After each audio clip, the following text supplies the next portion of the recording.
croise parfois, dans les vieux films tournés à Paris, ou sur les pages des livres d'histoire, ou encore au détour d'une anecdote, racontée par un de nos anciens. Je vous propose une vidéo non exhaustive, récapitulant ces petits métiers parisiens d'autrefois. La marchande d'arlequin, et la marchande de soupe, le fort des Halles, le chiffonnier, l'étameur ou le rétameur, la matelassière, le nettoyeur et tondeur de chiens, le marchand d'herbes, la porteuse de pain, le tapeur de vitres et la réveilleuse, le raccommodeur de porcelaine, et tant d'autres. Au XIXe et jusqu'au XXe siècle, les rues de Paris étaient des lieux de travail pour qui voulait gagner quelques sous. Chiffonnier, marchande d'arlequin, tapeur de vitres, étameur. Malgré leur nom mystérieux ou poétique, leur réalité était plus prosaïque, entre dureté du travail, et un salaire minime. Eugène Atget et Louis Vert, photographes du XIXe siècle, ont immortalisé ces métiers d'antan. Quand on effectue des recherches sur les vieux métiers des rues de Paris, on tombe assez rapidement sur le nom d'Eugène Atget. Ce photographe français, 1857 à 1927, est connu pour ses clichés sur le Paris de la fin du XIXe et du début du XXe siècle. Dès les années 1880 et jusqu'à sa mort, il a arpenté la ville et fait un travail documentaire, comme il le disait lui-même. Il photographiait, directement dans la rue, les petits métiers qu'il voyait disparaître, du fait de l'industrialisation, ou l'apparition des grands magasins. Peut-être moins connu que son contemporain, Louis Vert, 1865 à 1924, a pourtant laissé lui aussi une collection de photographies sur les métiers dans les rues. Il n'était pas photographe professionnel mais maître imprimeur. En 1904, il rejoint la Société d'excursion des amateurs de photographie, pour se perfectionner. Sa collection de petits métiers a souvent été projetée pour son double intérêt photographique et historique. Ainsi dans l'inventaire de ces métiers, on trouvera, par exemple, marchand d'abat-jour, de nougat, de parapluie, de pommes de terre, de boissons ou de poissons, mais aussi de papier à lettres, de papier d'Arménie ou de plans de Paris. L'allumeur et nettoyeur de réverbères, au XVIIIe siècle, les lanternes à chandelle, réparties dans la capitale, à hauteur d'homme, prennent de la hauteur et sont progressivement remplacées par des réverbères, à huile de colza. Leur allumage se systématise avec la création de la profession de fallotier, appelée communément allumeur de réverbères. Il a la tâche de les allumer et les éteindre, mais aussi de les nettoyer et les entretenir. Il travaille à l'aide d'une longue perche pour l'allumer ou l'éteindre. Pour le nettoyer, il appose son échelle à la barre d'appui prévue sur le réverbère. Avec l'apparition des réverbères au gaz, au milieu du XIXe, puis des lampadaires électriques en 1878, à l'occasion de l'exposition universelle, finit l'éclairage au gaz et les allumeurs de réverbères. Pour l'anecdote, un tout dernier réverbère au gaz subsiste à Malakoff. Il a été sauvegardé par une association de riverains qui l'a appelé Léon. La marchande d'arlequin, et la marchande de soupe. La marchande d'arlequin a un peu inventé le concept de la soupe populaire moyennant néanmoins quelques sous. En effet, cette marchande vendait dans la rue un repas, qu'elle préparait à partir des restes des tables de familles bourgeoises et des grands restaurants, directement recueillis sur les assiettes. Ces débris étaient assemblés sur des plateaux, et formaient un panachage de viande, poissons et légumes, qu'on achetait pour 1 ou 2 sous. Privat d'Anglemont, écrivain et journaliste français du XIXe siècle, compare ces plats à l'habit d'arlequin, personnage de la Commedia dell'arte, apparu au XVIe siècle en Italie et dont le costume est fait de losanges multicolores. On trouvait aussi la marchande de soupe qui réchauffait les passants. On consommait sur place, dans les bols fournis par la cuisinière et récupérés ensuite. Le fort des Halles. Le fort des Halles avait pour mission de transporter les marchandises de l'extérieur, vers l'intérieur des pavillons des anciennes halles de Paris. Comme son nom l'indique, le fort portait des marchandises lourdes. Les charges plus légères revenaient au portefeuille.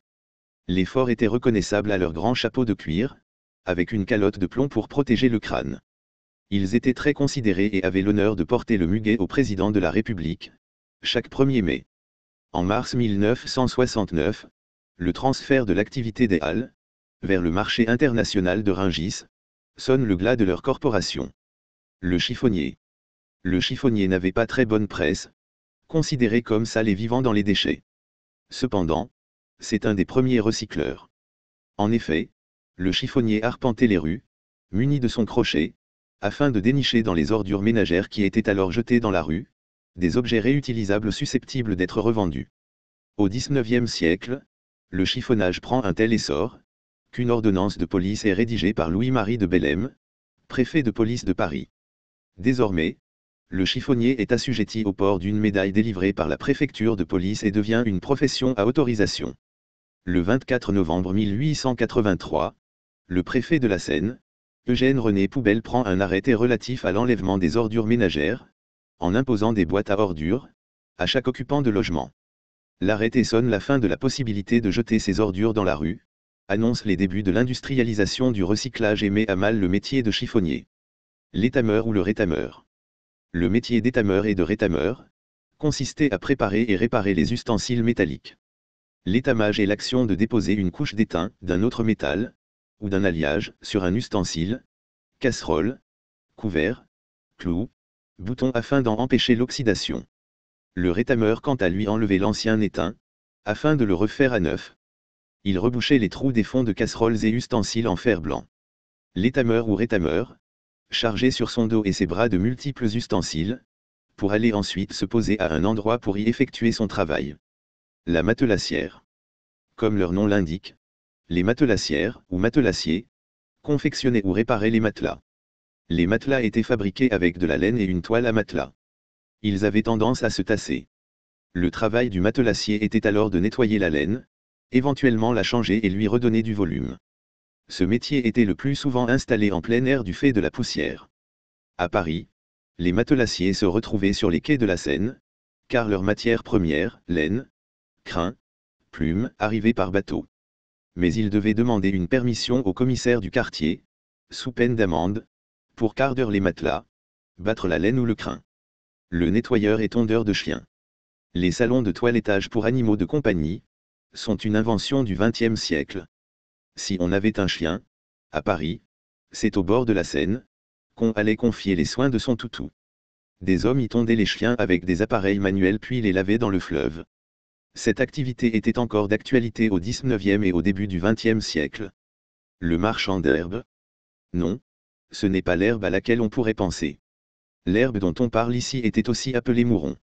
Comestible, elle poussait en toute saison, et était très appréciée des oiseaux.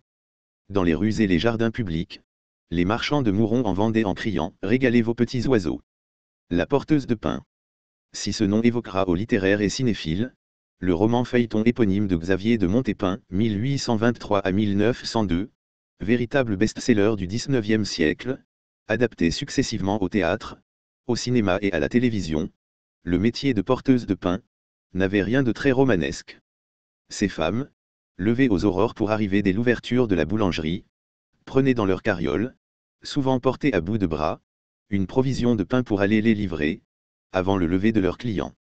Le métier se développe à Paris durant le XIXe siècle, et s'éteint après la Première Guerre mondiale. Le tapeur de vitres et la réveilleuse. Au début du XIXe siècle, bien avant l'invention des réveils, smartphones ou autres applications, des hommes étaient embauchés, pour venir réveiller les gens le matin. Muni d'un calepin avec toutes les adresses, le tapeur de vitres effectuait le tour des rues, et toquait aux fenêtres des clients à réveiller. Pour les fenêtres en hauteur, il utilisait un sifflet et une perche, ou il frappait à la porte. Il devait taper jusqu'à ce que son client se montre, et prouve qu'il était bien réveillé.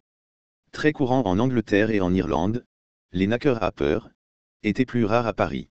Marchand aux halles. Cependant, Alexandre Privat d'Anglemont, connu pour ses deux livres, Paris Anecdote, 1854, et Paris Inconnu, 1861, parle des réveilleuses qui effectuaient une ronde très tôt dans la nuit, notamment aux alentours des halles. La réveilleuse, qui passe toutes les nuits à parcourir en tous sens les quartiers de Paris pour aller réveiller les marchands, les forts, les porteurs et les acheteurs de la halle, n'a que 10 centimes par personne et par nuit. L'histoire ne le dit pas, mais qui réveillait le tapeur de vitres ou la réveilleuse. Pour moi, leur nuit commençait dès qu'ils n'avaient plus personne à réveiller. Aboyeurs, le soir, à la porte des petits théâtres, les aboyeurs récitaient aux passants la programmation des spectacles. De quoi attirer les badauds. Ange gardien, c'était le Sam de l'époque, celui qui ne boit pas donc, mais surtout celui qui est payé quelques pièces pour ramener les gens chez eux. Souvent employé par les marchands de vin, il se chargeait de l'escorte des clients ivres jusqu'à leur domicile. Charron, plus communément appelé graisseur de roues, il était le spécialiste des chariots et autres charrettes. Dans les rues, il graissait les larges roues des véhicules arrêtés contre quelques pièces de monnaie. Le chasseur de rats. Pas besoin de vous expliquer en quoi cela consistait. En tout cas, c'est un métier dont Paris aurait encore bien besoin. Le cueilleur d'orphelins. Un nom bien poétique pour évoquer un de ces petits métiers de misère, que les gens les plus pauvres inventaient pour s'en sortir. En l'occurrence le cueilleur d'orphelins, ramasser les mégots de cigares et de cigarettes, pour récolter les restes de tabac et les revendre. Le décrotteur.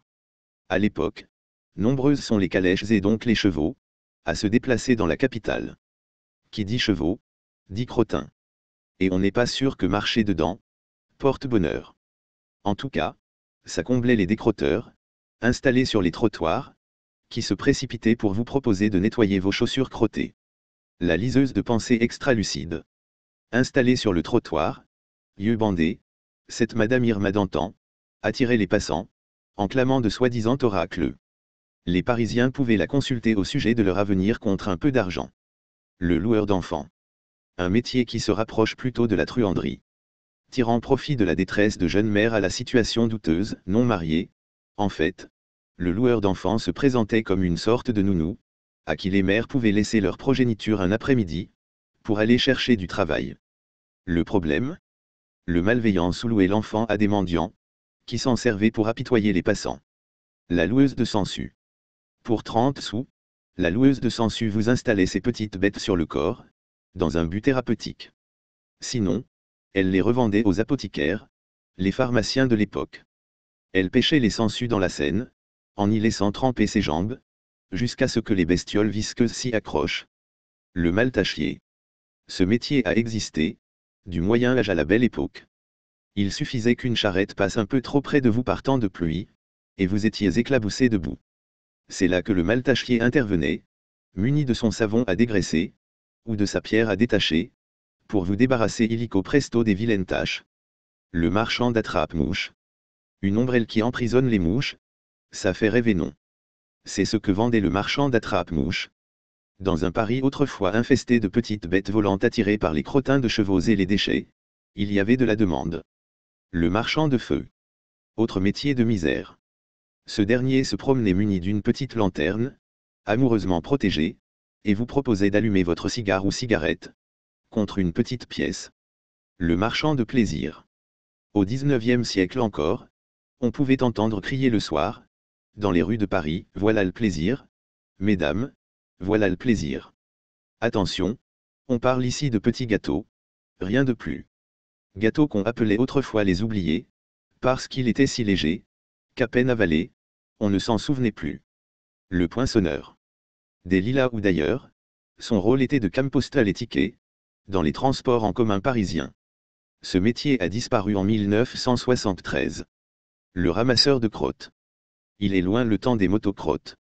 Le ramasseur de crottes du Paris d'antan n'en avait que faire de la propreté des rues parisiennes. Son intérêt.